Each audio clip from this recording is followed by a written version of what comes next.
Bendito Señor, te damos muchas gracias porque tenemos la oportunidad hoy de poder acercarnos a tu palabra y oramos, Señor, para que pongas nuestra mente en lo que tú quieres decirnos, para que pongas, Señor, nuestro corazón alineado con el tuyo, para que podamos tener también la humildad de poder ir reconociendo cuáles son aquellas áreas débiles en nuestra vida que tú hoy quieres llamar nuestra atención y que también quieres que nosotros rindamos a ti.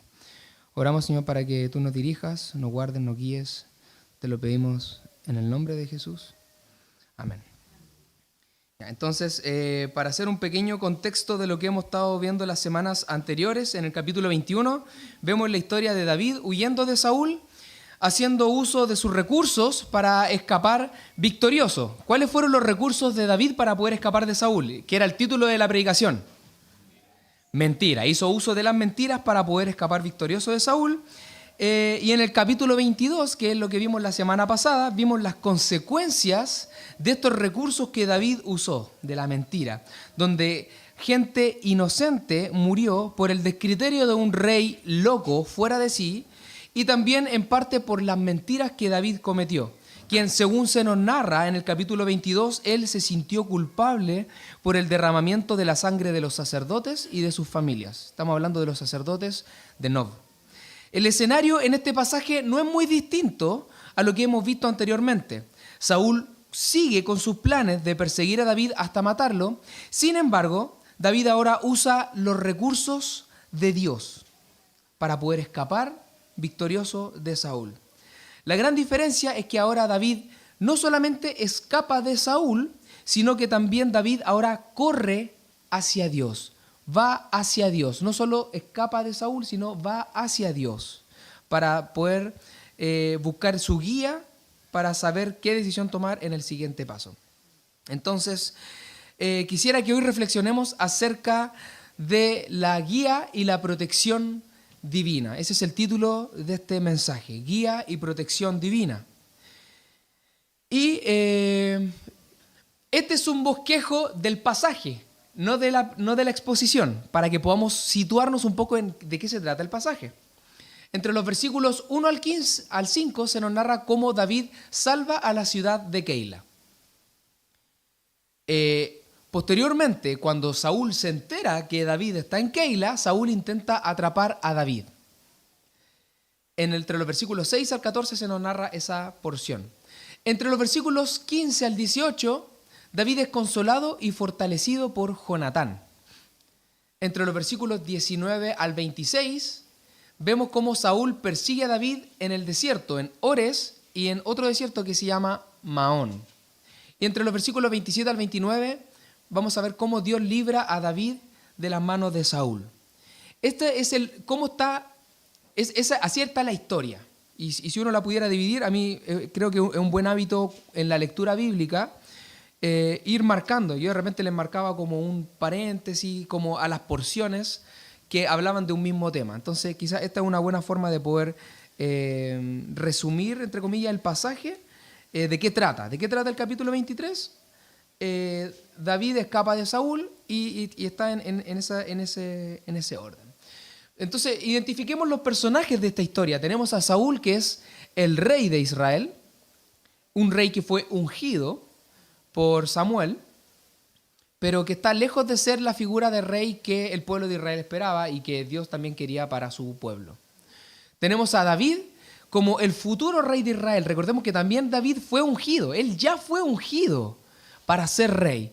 Sin embargo, él todavía no ocupa el puesto de rey, todavía no comienza su reinado propiamente tal. Y entonces es curioso cómo el futuro rey está escapando del actual rey, ¿cierto? Tenemos a, llamémosle personaje también, Dios, como un Dios que escucha, un Dios que responde y un Dios que rescata.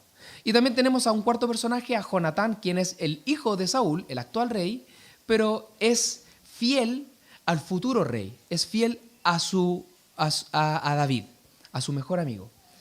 Y acá vemos cómo Jonatán entrega su lealtad no al rey, sino al futuro rey, porque él cree que realmente Dios llamó a David a ser el rey de Israel. Identificamos cómo está estructurado el pasaje, identificamos los personajes y vamos a ver algunos mapas para entender dónde ocurre todo este acontecimiento, porque hay mucha persecución, huye de acá, sale de acá, viene para acá, se esconde por acá. No lo vamos a entender, tampoco lo voy a explicar, pero me interesa que vean el Mar Muerto o el Mar Salado, ¿cierto? ¿Se acuerdan que está el Mar de Galilea, el río Jordán y abajo el Mar Muerto? Ahí ocurre todo este acontecimiento. Como por al norte del Mar Muerto está Jericó, un poquito más hacia el oriente, poniente, hacia el poniente está Jerusalén, etc. En esos lugares ocurre. Y puse algunas imágenes. Si usted se mete a Google Maps y busca esa zona que yo acabo de mostrar acá en un mapa como bíblico, se va a encontrar con estas imágenes quizás actuales, quizás del año pasado, del mes pasado o quizás hace 10 años atrás. No sé cuándo la habrán subido a Google Maps. Pero para que tengamos una idea, ¿cuáles eran los lugares que estuvo recorriendo David y Saúl? Es cierto, las ciudades cambian, las costumbres cambian, pero es muy raro que un desierto cambie, a pesar de que han pasado más de 2000 años. No va a cambiar tanto, no es que de pronto va a surgir vegetación o va a correr un río. Más o menos, esos eran los lugares donde estuvo huyendo David de Saúl. Si se pueden dar cuenta, no es un lugar plano. Es un lugar con muchas hendiduras, con muchos valles, con muchos recovecos. Por lo tanto, no era fácil buscar a David en el desierto, porque se escondía por acá. Incluso podrían haber estado metidos ahí, en una cueva. Y esa cueva desde el otro lado del monte o del cerro no se ve. Podría haber sido la cueva de Adulam, no sé. Pero hay muchas cuevas, hay muchos recovecos, hay muchos valles, lugares donde poder refugiarse. Y también se nos narra en el pasaje que en el desierto David huía como a los lugares fuertes, que eran zonas fortificadas o zonas donde ellos podían encontrar refugio. Como por ejemplo quizás una cueva o algo más sofisticado, no lo sé. De hecho, esa foto, ahí está Saúl. No, mentira, ese no es Saúl. Ni cerca, ¿no? Era otra. Pero me imagino así a Saúl. ¿Dónde está metido David? Imagínense, puede estar detrás del primer monte, o detrás del segundo, o metido en una cueva detrás del quinto. No era tarea fácil. Más o menos en ese escenario se desarrolló toda esta persecución. Y ahora quiero que vayamos al bosquejo de la predicación. Y acá vamos a ya introducirnos propiamente tal en el texto. No puse tiempo, pero ahora me voy a poner menos tiempo porque ya consumí tiempo. Para no pasarme, porque soy experto para eso. Listo. En el punto número 1, para aquellos que anotan, esto ya es más importante. David buscó la guía de Dios, obedeció y fue librado. ¿Dónde encontramos esto? En los pasajes... no solamente entre el versículo 1 y 5 cuando David huye a Keila, sino que lo vemos posteriormente más adelante.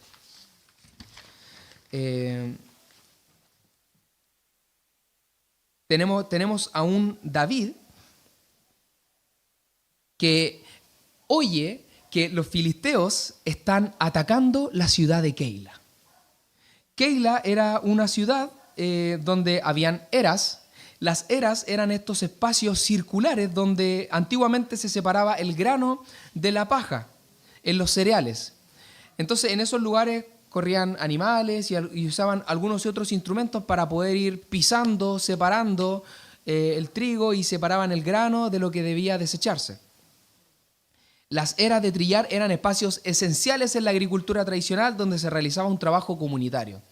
Entonces vienen los filisteos y astutamente van y atacan las eras para poder robarse el alimento. Y ya estaban me imagino, con todos los sacos de alimentos ya preparados para salir, y viene David junto con su gente, que se acuerdan que eran un grupo de los cobardes, ¿cierto? Los que se juntaron en la cueva de Adulam, los que estaban atribulados, los que estaban en problemas. Y este grupito, este ejército, va y defiende a Keila. Algo que me llama mucho la atención es que David, mientras está escapando de Saúl, va y defiende a una ciudad de los filisteos. ¿Quién debiera haber hecho eso realmente? El rey. ¿Y qué estaba haciendo el rey? Estaba planeando, buscando la forma de encontrar a David para matarlo. ¿Qué necedad? Entonces David va y defiende a Keila de los filisteos. Y vemos que David busca la guía de Dios y le dice a Dios, debo ir a Keila. Y algo que me llama también mucho la atención de este pasaje, a diferencia de los anteriores, David llegó y tomó acción y llegó a cometer mentira y mucha gente inocente murió. Me imagino entonces ahora David diciendo, no quiero errar, quiero buscar la guía de Dios para saber cuál es el mejor camino que debo tomar. Si recordamos el capítulo anterior, en el capítulo 22, se nos narra que solo una persona huyó de los hijos de Ahimelech, que se llama Abiatar. Bien. Solamente uno huyó y se llama Abiatar. Y él huyó, se nos narra en el capítulo 23, en el versículo 6, dice, y aconteció que cuando Abiatar, hijo de Ahimelech, huyó siguiendo a David a Keila, descendió con el efod en su mano. Descendió con esta vestidura sacerdotal. No se nos narran los detalles, pero es muy probable que hayan hecho uso de esta vestidura sacerdotal para poder pedir el consejo de parte de Dios.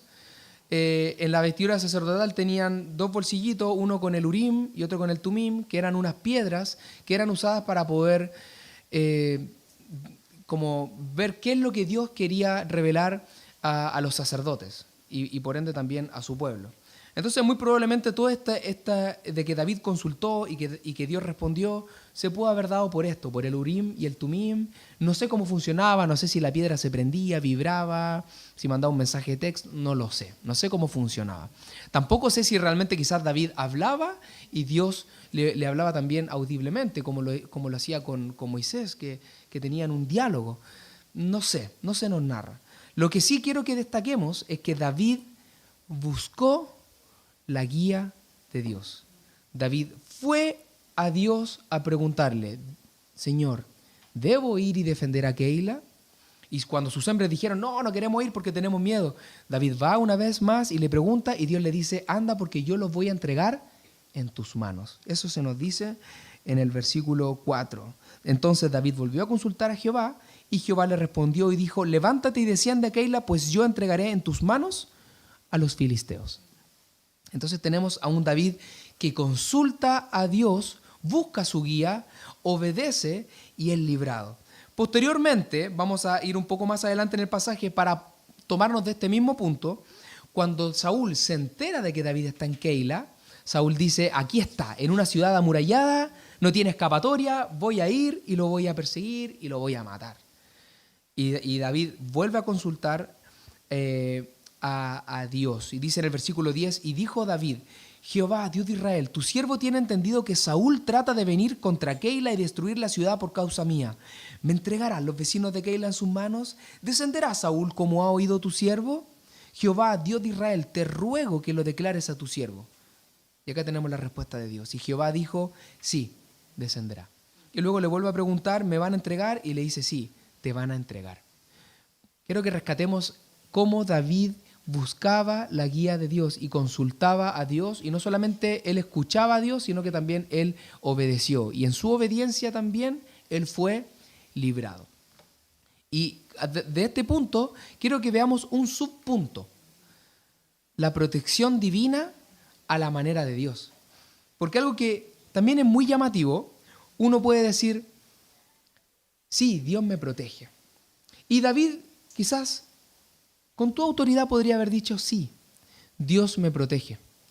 Pero David no estaba, como decimos en la jerga hoy, no estaba a playa, no estaba tranquilo, no estaba relajado, disfrutando de la protección divina.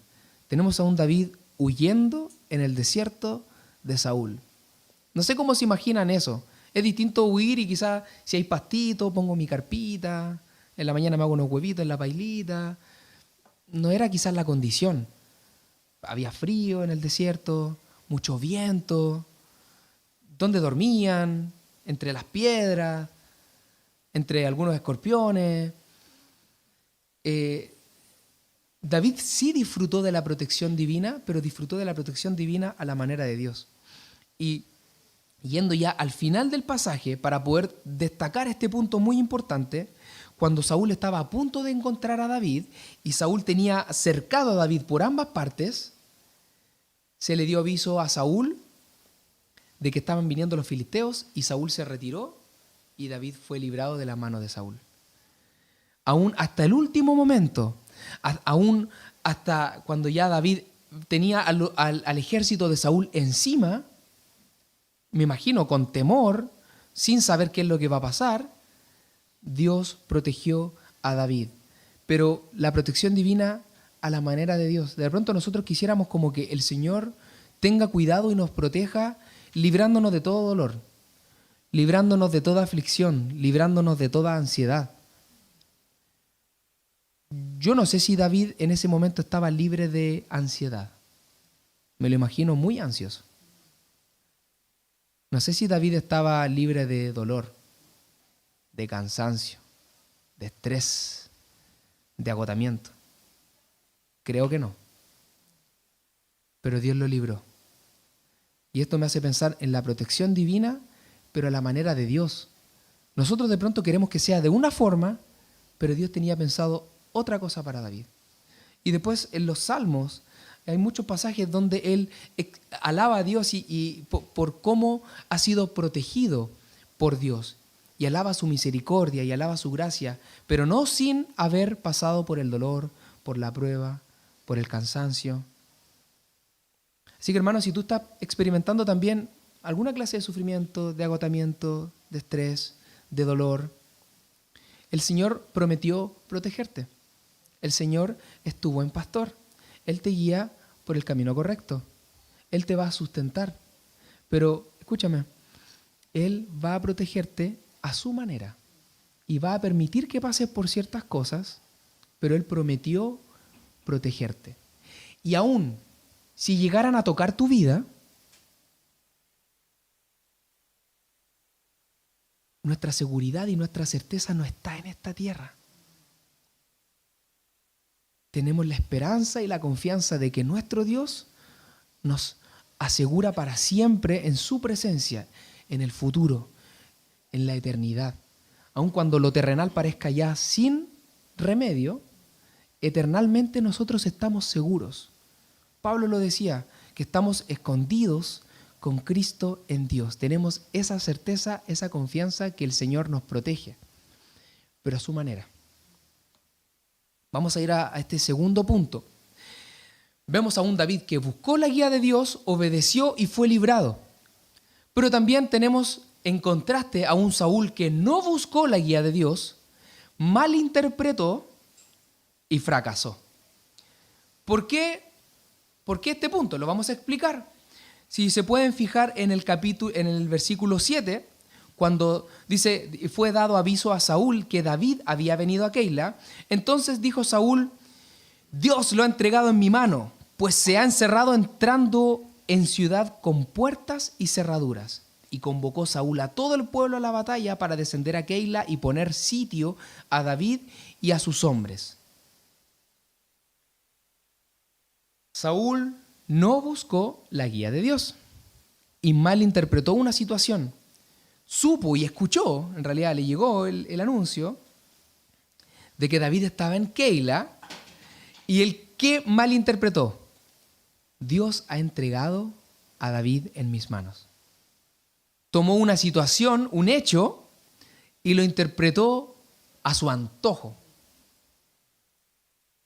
No buscó la guía de Dios, malinterpretó una situación y en consecuencia fracasó.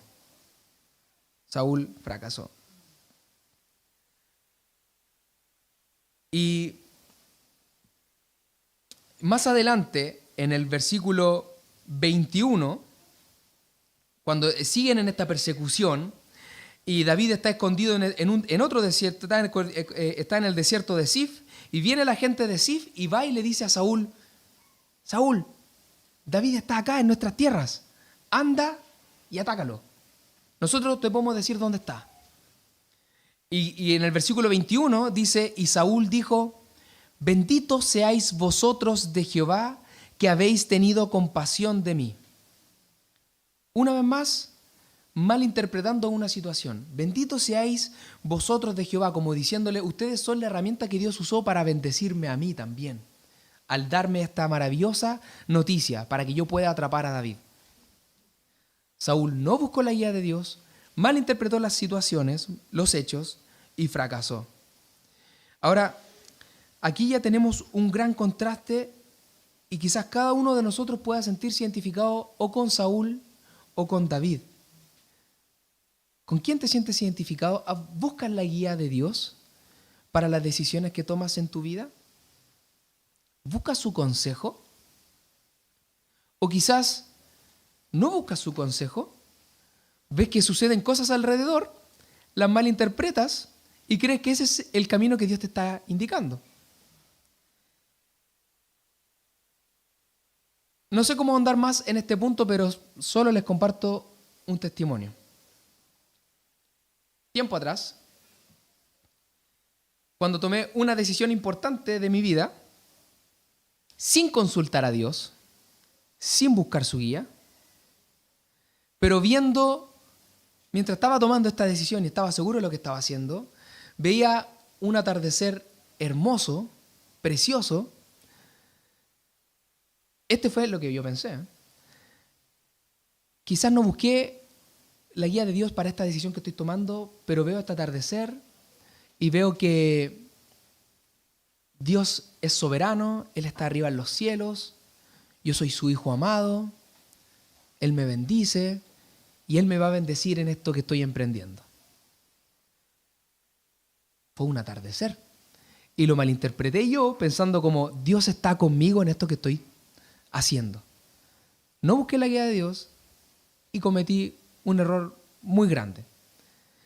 No sé cuáles serán sus experiencias, si habrán tenido experiencias así o quizás de alguien que hayan conocido. Podrían quizás ser algo como, por ejemplo, si mañana llueve, entonces el Señor no quiere que vaya a tal sitio. Si me va mal en la prueba, entonces es porque el Señor no me quería llevar por ese camino. Y de repente, sin buscar la guía de Dios, interpreto algunas cosas que pasan a mi alrededor como si Dios me estuviera hablando a través de eso. Y podemos cometer grandes errores. Y podemos alejarnos de lo que el Señor tiene preparado para nosotros. Por lo tanto, ¿dónde va la exhortación? Seamos como David, que buscó la guía de Dios, buscó el consejo de Dios. Ahora, quizás podrían decir o pensar, pucha, pero es que David la tenía fácil, porque David le preguntó a Dios y Dios le respondió y le dijo, anda para acá. Y después le preguntó de nuevo y no, quédate acá, y no, haz esto.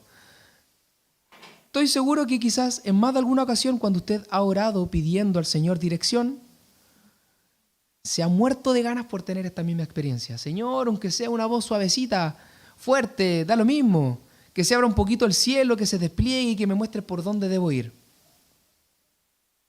Decisiones importantes. ¿Me voy a trabajar a otra ciudad o no? ¿Me caso con esta persona o no? ¿Tengo que tomar esta oferta de trabajo o esta otra? Aquí me pagan más, aquí estoy más cerca de la casa, aquí tengo más estabilidad. Señor, ¿qué puedo hacer? Y quizás las experiencias que tú hayas tenido, hermano. Estoy seguro que muchos de acá nos morimos de ganas por, Señor, aunque sea suavecito, una voz, un sí o un no. Pero quizás ninguno de nosotros lo ha experimentado de esa manera. No tenemos el Urim y el Tumim con nosotros acá. No tenemos una bola de cristal para saber cuál es el mejor camino, la mejor opción. Pero, a diferencia de David,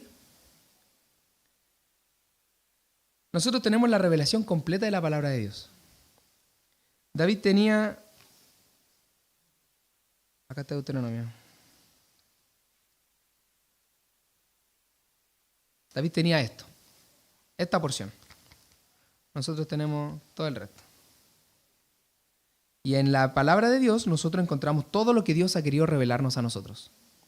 Ahora, no se confunda, hermano. Tampoco es como, y ahora que yo tengo toda la revelación de parte de Dios, Señor, ¿dónde debo ir a trabajar? Porque son a los que hayan medicina todo su cuerpo. Quizás el Señor quiere que estudie medicina. Eso era lo... Así no usamos la palabra de Dios. La palabra de Dios no es como una suerte de pan diario donde yo tomo y digo, acá el Señor me está guiando. La Biblia es un libro completo, es una historia, son narraciones, hay poesías, hay cartas, que es un libro completo que me apunta a Cristo. Y yo en Cristo puedo estar seguro, puedo estar confiado. Entonces quizás la pregunta puede ser, bueno, entonces ¿cómo tomo decisiones? Frente a una encrucijada de mi vida, ¿cómo lo hago? Porque si no puedo hacer esto y decir que el Señor me está hablando con este pasaje, no tengo una respuesta en realidad. No tengo cuál es la clave. Yo también quisiera saberlo. Solo puedo decir, que fue un versículo que yo acuñé para mi vida hace mucho tiempo atrás, el Salmo 25:12, que dice, ¿quién es el hombre que teme a Jehová? Él le enseñará el camino que ha de escoger. Como lo decía el predicador en Eclesiastés, porque el todo del hombre es temer a Dios y obedecer sus mandamientos. Y en ese temer a Dios, y como dicen en el Salmo 34, deleítate a sí mismo en Jehová, y Él concederá las peticiones de tu corazón. Buscar al Señor de todo nuestro corazón, temerle de todo nuestro corazón, amarle más que cualquier otra cosa, anhelarle más que cualquier otra cosa, y luego tomar decisiones. Y luego decidir, ya, B, voy por la B, no voy por la A, voy por la B. Señor, guíame, me puedo caer, pero guíame. Y el Señor te va a guiar. Y quizás te puedes caer, pero el Señor va a estar ahí contigo. No como Saúl, que ni siquiera preguntó y dijo, voy por la C, y fracasó rotundamente. Y se alejó más y más, y fue más y más su decadencia en esto que estaba emprendiendo como rey de Israel.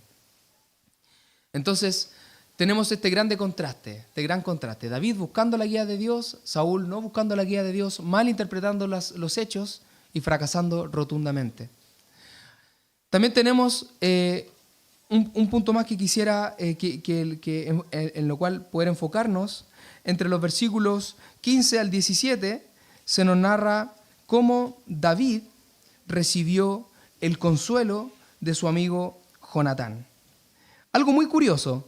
Saúl, dice el versículo 14, y David se quedó en el desierto, en lugares fuertes, y habitaba en un monte en el desierto de Sif, y lo buscaba Saúl todos los días.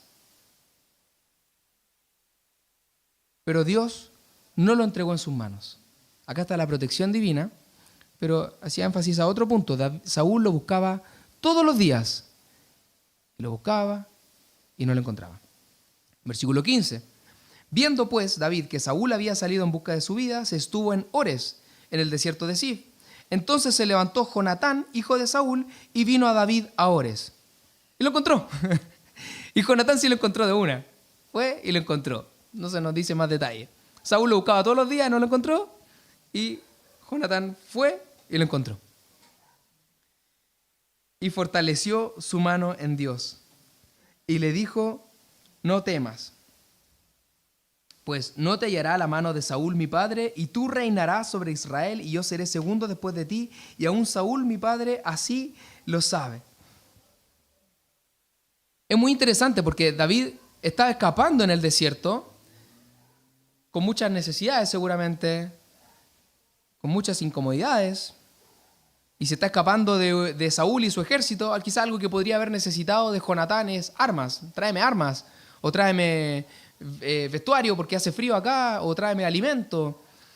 Pero lo que hizo Jonatán fue que, dice, se levantó Jonatán y fortaleció su mano en Dios. Solamente se nos dice eso, que él fue y confortó a David y fortaleció su mano en Dios. Dice en otra versión, dice que lo animó a que permaneciera firme en su fe en Dios.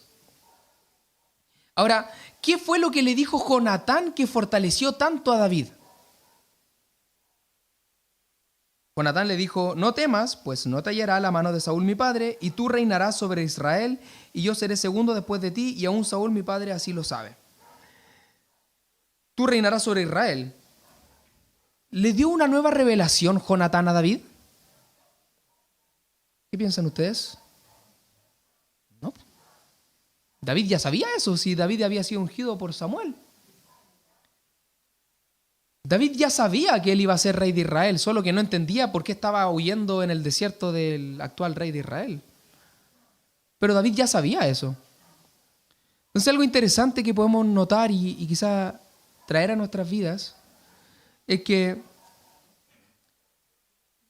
quizá la mayoría de las veces el consuelo en nuestras vidas viene por cosas ya sabidas.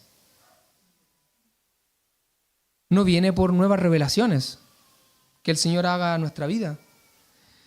Si en algún momento, hermano, has sido bendecido con el consuelo de otro hermano, lo más seguro es que hayas sido consolado con cosas que tú ya sabías. Te recordó cosas que tú ya sabías. Esto me hace pensar en un pasaje, si quieren lo pueden buscar, en el Salmo 77. No lo voy a leer completo, solamente voy a leer algunos versículos. En el Salmo 77 vemos a David diciendo con mi voz, versículo 1, clamé a Dios clamé y Él me escuchará. Al Señor busqué en el día de mi angustia, alzaba a Él mis manos de noche sin descanso. Mi alma rehusaba consuelo. Me acordaba de Dios y me conmovía, me quejaba y desmayaba mi espíritu. No me dejaba pegar los ojos, estaba yo quebrantado. Así estaba David, y no hablaba. Consideraba los días desde el principio, los años de los siglos. Me acordaba de mis cánticos de noche, meditaba en mi corazón y mi espíritu inquiría. ¿Será que desechará el Señor para siempre y no volverá más a hacernos propicio? ¿Será que Dios ha cesado para siempre su misericordia? ¿Será que ya se acabó su promesa? ¿Será que Dios ha olvidado el tener misericordia?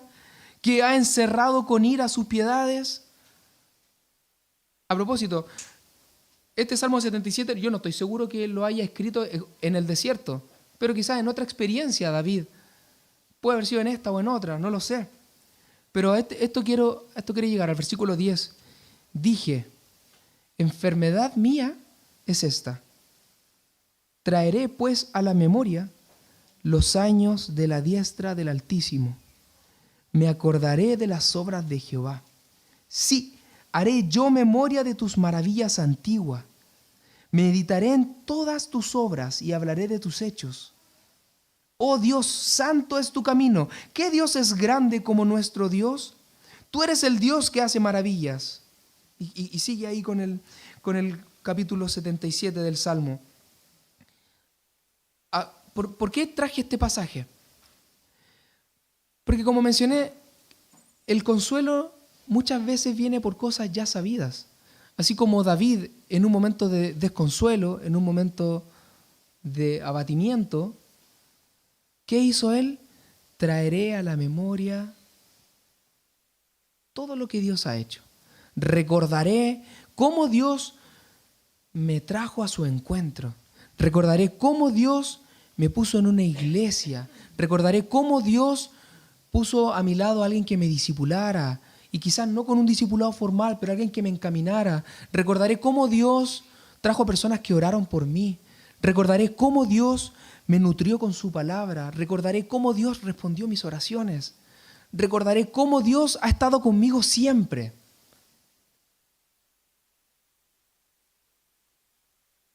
Si estás esperando ser consolado con nuevas revelaciones, quizás estás esperando. Hay que bajar un poquito la expectativa y tener la gratitud de lo que el Señor ha hecho en tu vida en el pasado. Traerlo a tu memoria, predicártelo a ti mismo en ese día malo, en ese día difícil. ¿Sabes qué me hace pensar también? Hermano, no esperes tomar un curso de consejería bíblica, no esperes tener estudios teológicos para consolar y fortalecer a tu hermano que está a tu lado.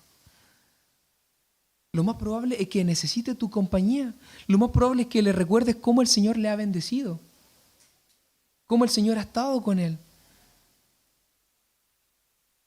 Jonatán se acercó a David, fortaleció su mano, lo animó a perseverar. Y David fue fortalecido. Y David cobró nuevas fuerzas.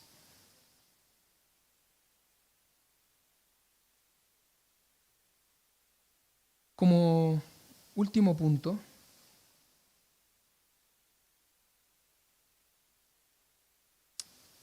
Jesús también padeció en el desierto. tenemos a un David huyendo de Saúl en el desierto, experimentando la protección divina a la manera de Dios, no de la forma fácil, no estando relajado y playa, sino abatido, ansioso, adolorido. Y tenemos también a un Jesús que fue llevado por el Espíritu, según se nos narra en Mateo capítulo 4, fue llevado por el Espíritu al desierto. No sé si habrá andado en los mismos lugares donde anduvo David, porque es cerquita a Jerusalén. No estoy seguro en realidad.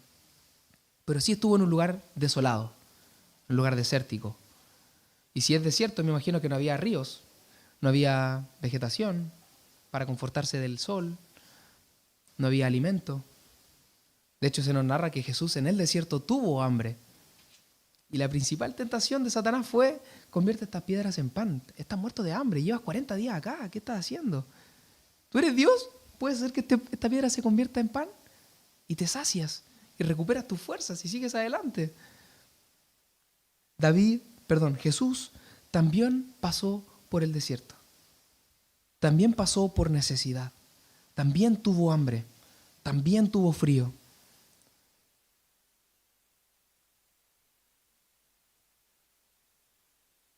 Y cuando vino el día malo, no solamente el día en que tuvo hambre, sino el día malo cuando fue acechado por el enemigo, ¿con qué se defendió Jesús ante los ataques del diablo?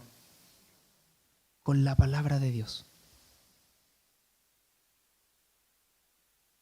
Me hace pensar, no es necesario que lo busquen, pero lo conocen, Efesios capítulo 6, versículo del 10 en adelante. ¿De qué nos habla? De la armadura de Dios. Dice en el versículo 13: por tanto, tomad toda la armadura de Dios para que podáis resistir en el día malo y, habiendo acabado todo, estar firmes. Habla de este día malo. Jesús pasó por este día malo, tenía la palabra en su boca para poder hacer frente a los ataques del enemigo. ¿Sabes qué me hace pensar, hermano? Y también una enseñanza importante que podemos tomar de acá. En tus días buenos, lee la Biblia. En tus días buenos, memorízala, medita, léela una y otra vez, escríbela en un papelito, pégala en la pared, y cada vez que pases por el pasillo la vuelves a leer y te la vuelves a recordar y te la grabas en tu mente y en tu corazón. Y antes de acostarte la recitas y al levantarte la vuelves a recitar. Medita en la Biblia. Ten la palabra en tu boca, en tu corazón, en tu mente, para que cuando venga el día malo, que seguro no vas a tener ganas de leer la Biblia, no vas a tener ganas de meditar en ella, no vas a tener ganas de despertarte y leerla y indagar en ella, y no vas a tener ganas en la noche de recitarla, va a estar en tu mente, va a estar en tu corazón. Y cuando estés lejos de la palabra de Dios, cuando no tengas la Biblia físicamente contigo y estés pasando por una tentación y estés pasando por una lucha, tienes la palabra en tu mente y en tu corazón, para que cuando venga el día malo puedas estar firme. Y así como David, puedas experimentar la guía y la protección divina. Puedas experimentar el consuelo que trae la palabra de Dios a nuestras vidas. Le invito a que oremos ya para terminar. Gracias, Padre. Gracias por tu palabra y gracias por esta historia de David huyendo de Saúl y las lecciones que traes a nuestra mente el día de hoy. Señor, queremos ser como David, que buscó la guía y el consejo tuyo para tomar decisiones. Puede que hoy no tengamos la misma claridad, pero queremos ser guiados por ti, queremos tener temor de ti, que tú tengas misericordia de nosotros para poder andar por el camino correcto. Señor, no queremos ser como Saúl, que no buscó tu guía y interpretaba los hechos a su conveniencia y fracasó. Señor, permítenos ser como Jonatán y poder consolar a un hermano a nuestro lado. trayendo a la memoria las cosas que tú ya nos has revelado y con las cuales nos has nutrido. Y Señor, también que nuestra mente esté enfocada en Jesús, quien también pasó por el desierto y buscó tu guía y tuvo tu palabra en su mente, en su corazón, en sus labios, para que cuando venga el día malo podamos estar firmes. Gracias, Señor, por tu protección, gracias por tu cuidado, gracias porque tú nos proteges conforme a tus muchas misericordias, no siempre conforme a nuestro anhelo y deseo, a nuestra expectativa, sino conforme a tus planes y propósitos. Tú cumplirás tu propósito en nosotros. Aquel que comenzó la buena obra la perfeccionará hasta el día de Jesucristo. Que estas promesas estén grabadas en nuestra mente y en nuestro corazón y nos permitan seguir adelante al encuentro de nuestro Jesús, quien viene pronto por nosotros. En el nombre de Jesús oramos. Amén.